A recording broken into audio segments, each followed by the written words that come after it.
네, 반갑습니다. 더 지니어스 주식입니다. 오늘은 주식 상위 1% 고수들이 바라보는 주식시장의 관점에 대해서 공유 드리고자 합니다.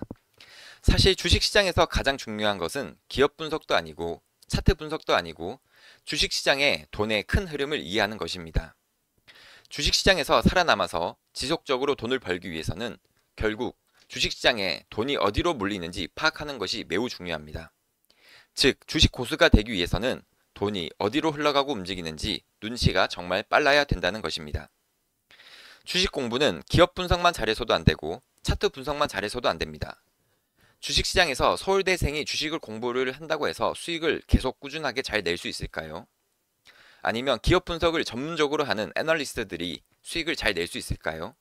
절대 아닙니다.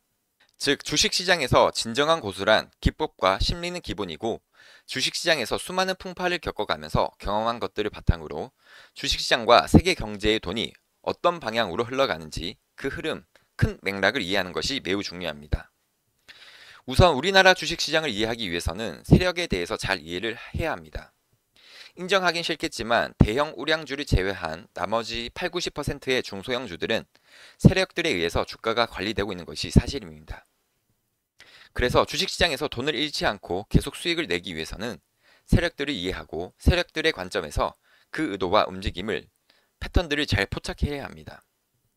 세력들이 돈을 움직이고 주식시장에서 돈이 몰리는 곳은 주가가 오를 수밖에 없습니다. 그렇다면 우리는 세력들에게 당하지 않고 역이용해서 돈을 벌 수가 있는데 우리가 주식시장에서 돈을 벌기 위해서 반드시 확인해야 할 세 가지 포인트와 관점에 대해서 설명드리도록 하겠습니다. 먼저 첫 번째는 재료입니다. 주가가 올라가기 위해서는 좋은 재료, 즉 테마 이벤트가 있어야 합니다. 주식시장에서 어떤 주도 테마가 형성이 되면 돈이 쏠리게 되는데 돈의 흐름, 즉 수급이 어디로 쏠리는지 그리고 어떤 재료나 테마가 지금 시장에서 유행을 하는지 파악하는 것이 매우 중요합니다. 가능하다면 국내 세력들 자금보다는 규모가 큰 해외 세력들의 자금이 유입될수록 좋은데 해외 세력들이 개입을 했을 때 주가는 더 크게 상승할 가능성이 크기 때문입니다. 그렇다면 국내 이슈보다는 국제적인 이슈가 있는 것이 더 좋습니다. 최근에 전기차 문제로 화재가 발생해서 한동안 뉴스가 떠들썩하게 보도가 되었었고 투자자들이 관련 종목들에 주목을 했었습니다. 하지만 관련 이슈로 주가에 큰 반응이 없었는데 그 이후에 벤츠 측에서 보상을 하고 전기차 배터리 관련된 문제가 본격화되다 보니 관련된 종목들이 반응을 하는 것을 볼 수가 있는 것입니다. 동일한 이슈라고 하더라도 국내에서만 이슈가 되면 큰 반응이 없지만 언론이 국제적으로 보도가 되고 조명이 되면 시장의 반응은 달라진다는 의미입니다. 그 외에도 얼마 전에 전 세계적으로 반도체 AI 열풍이 불었을 때 반도체 관련 섹터가 강했었고 최근에 코로나 원숭이 두창 이슈가 글로벌 이슈가 되었을 때는 관련 섹터가 시장의 주도주를 이끌었던 것처럼 국제적인 이슈나 재료가 있는 섹터에 관심을 가지는 것이 좋습니다. 그리고 두 번째는 수급입니다. 수급 같은 경우에는 개별적으로 한 개의 종목에만 수급이 들어오는 것보다는 동일 섹터에 전체적으로 수급이 들어와 주는 것이 좋습니다. 최근에 전 세계적으로 코로나가 재유행하면서 국내에서도 코로나 환자가 급증함에 따라서 코로나 진단 테마 대장주인 랩지노믹스 같은 경우에는 거래대금이 5천억 이상 가까이 들어와 주었습니다. 그런데 개별 종목만 볼 게 아니라 관련 테마 섹터에 전체적으로 수급이 들어와 주는지 확인하는 것이 매우 중요합니다. 그래서 랩지노믹스에 큰 수급이 들어와 줄 때 같은 진단 테마인 휴마시스 같은 경우에도 3천억 원 이상의 거래대금이 발생하면서 주가가 같이 올라 주었습니다. 그러니까 같은 섹터 내에서 한 종목만 튀는 게 아니라 거래대금은 각각 다를 수 있지만 전체적으로 같이 수급이 들어와 주면서 이 섹터에 돈이 잘 몰린다는 것을 확인할 수가 있는 것입니다. 세력들은 보통 섹터 전체를 관리하기 때문에 동일 섹터 내에서 종목마다 거래대금이 매일 바뀌면서 대장주가 바뀌는 것입니다.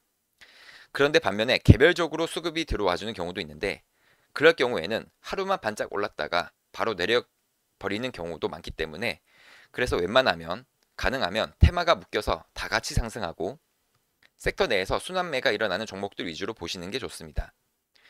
그리고 보통 수급은 일봉을 보는데 분봉으로 보면 1분당 20억 원, 30억 원씩 거래대금이 터지는 종목들이 흔치 않습니다.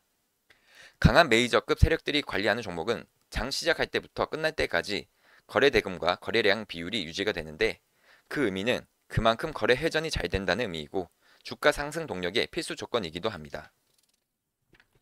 그리고 마지막은 세 번째로 차트입니다. 세력들이 잘 이용하는 대표적인 차트 유형은 두 가지인데 먼저 신고가 행진을 이어가는 차트가 있고 반대로 장기간 깊은 눌림 차트가 있습니다. 먼저 신고가 행진을 이어나가는 차트 같은 경우에는 주가가 계속 올라가면서 신고가를 뚫어버릴 경우에는 그 위로 매물대 저항이 많이 없기 때문에 주가가 계속 올라갈 수 있을 거라는 기대감을 주는 것입니다. 반대로 장기간 깊은 눌림 이후에 바닥권에서 올라가는 차트입니다. 이러한 경우에는 오랫동안 깊게 눌려 있으면서 주주들이 이탈하는 물량들을 매집하면서 주가를 올리는 것입니다. 깊게 눌렸기 때문에 매물대가 많이 비어 있고 나갈 사람들은 다 나갔기 때문에 주가를 올리기가 수월한 것입니다. 그래서 종목을 선정하실 때 신고가 또는 깊게 눌린 차트 위주로 보시면 좋을 것 같습니다. 자, 그러면 제가 알려드린 핵심 세 가지 재료, 수급, 차트 분석을 통해서 종목을 선정하고 매수를 했다면 대응은 어떻게 하는 것이 좋을까요? 네, 재료와 이슈가 계속 살아있는지 시장 분위기를 살피면서 차트상 지지와 저항 이런 자리에서 분석을 하고 미리 계획하고 대응을 해야 합니다. 자, 예를 들어서 휴마시스 같은 경우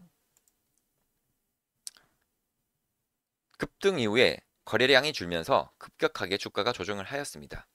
이때 거래량 터지기 시작한 시점 이 라인을 지지받는지 확인을 하고 지지를 확인했다면 매수를 진행하고 2차 상승 파동이 나와줄 것인데 이때 매물대 자리까지 도달한다면 팔려고 하는 사람들이 많아서 주가가 밀릴 것을 예상하고 매도를 진행하는 것처럼 이렇게 미리 시나리오를 세울 수 있는 것이죠. 네, 제가 설명드린 것처럼 주식시장을 이러한 관점으로 바라보고 계속 실전 매매 경험치를 쌓아간다면 조금 더 성공률 높은 매매를 통해서 수익금을 차곡차곡 쌓아가실 수 있을 거라고 생각합니다.